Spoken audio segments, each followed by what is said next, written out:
So thank you to Wee Philly and a Bad Mistake for actually inviting me to be on the channel.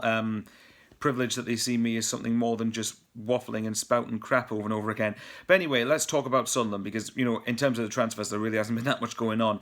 In terms of pre-season, look, we've had two friendlies in Portugal, one against this team, I'm not even going to try to pronounce the name, the one we lost the other day, and also we had Benfica B, and we've had games against South Shields as well.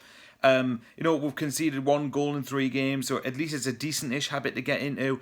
What does worry me in the last 2 games is that we haven't scored, and while I'm on the person that tries to look more on the positive side of things, I do believe that there's been a little bit too much of a meltdown, but I can understand at the same time that fans are concerned that the common theme is we tend to create chances, or at least a lack of creativity for the likes of Will Grigg, for the likes of Charlie Wyke, is a bit of a concern.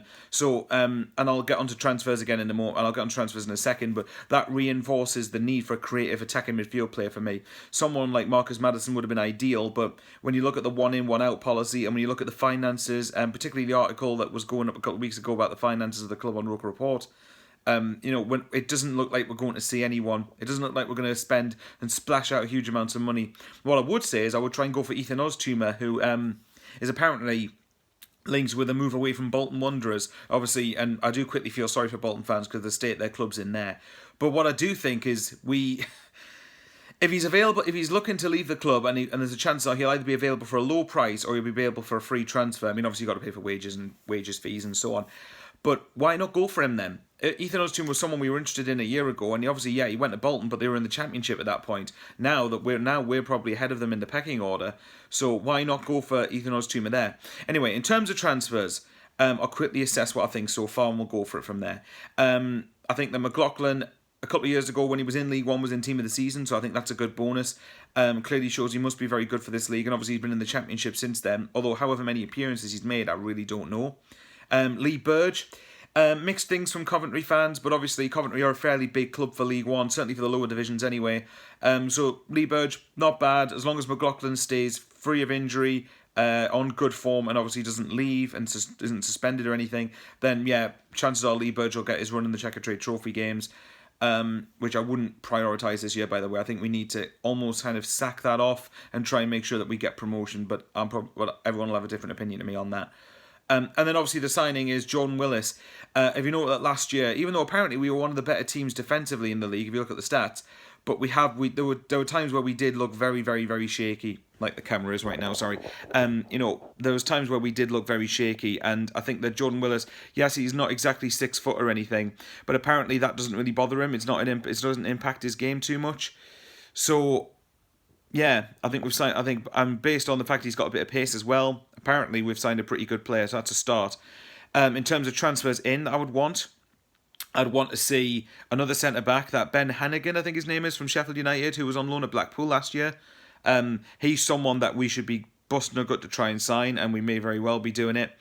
I think we also could do with another left back, because I think I would like to see Oviedo leave just for the wages, get the wage bill down, get the balance of the books a bit more. I think we could do with another winger, but when you consider we've got McGeady, we've got Maguire, we've got Gooch, and we've got Watmore, and potentially Kimberyoka, that's 5 players who are classed as, or who certainly could play on the wing. So in that sense, yeah, I don't think we're going to get another winger, even though I would personally like another winger. I think that we need another striker, and I'd like to think we're going to get one, but it'll probably be a loan signing, to be perfectly honest. And the most important thing for me is a creative midfielder. Apparently, one theme throughout all of pre-season is that we are not feeding Grigg, or we're not getting chances to him. Although I have been hearing people say Grigg's attitude has been a bit in question recently. If that's the case, he needs to sort it out and sort his backside out, or rather get his fingers out of his backside, because he's playing for probably what is the biggest club of his career so far, and he should be playing like he wants to be here. Now, granted, maybe now on the same time, it is just pre-season. We can't read too much into it, but I do think we need to start seeing more. So look, in terms of transfers, we'll have to wait and see what happens. In terms of the season ahead coming up, which only starts in less than 2 weeks, which is quite scary actually, that it's been nearly 2 months since the playoff final defeat. For me, what are my expectations? Either win the league or comfortably finish second. Obviously, I'll accept finishing between third and sixth as long as we win the playoffs. But in some respects, I would say that between third and sixth is not a failure, but I wouldn't call it a success this time. Last season, I think Jack Ross and the players rightly had a bit of leniency when you look at what they had to come up at, put up with at the start of the window, at the start of the season. I know you can say Lee Boyer got promoted, but every club's circumstance is different. I have given Jack Ross a bit of leniency at this point, but this season I think fans have every right to be a lot more strict.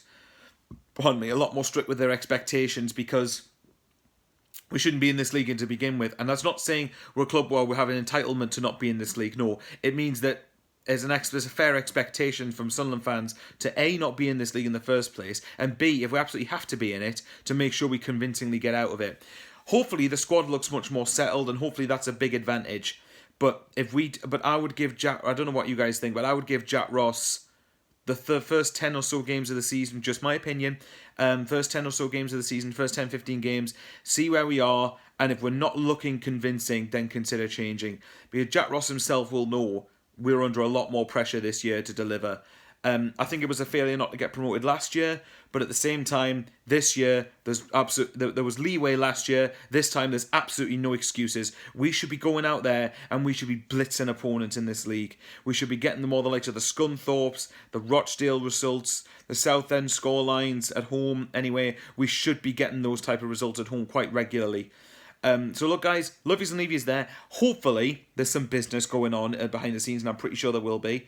Obviously, the takeover looks like it's off for now, but that's a good thing, I think. Let's just focus on the season ahead, and we can continue negotiations for transfers and takeovers in the actual season itself when the transfer window isn't open. Let's hope something happens, and fingers crossed that we go up in one way or another. See you later.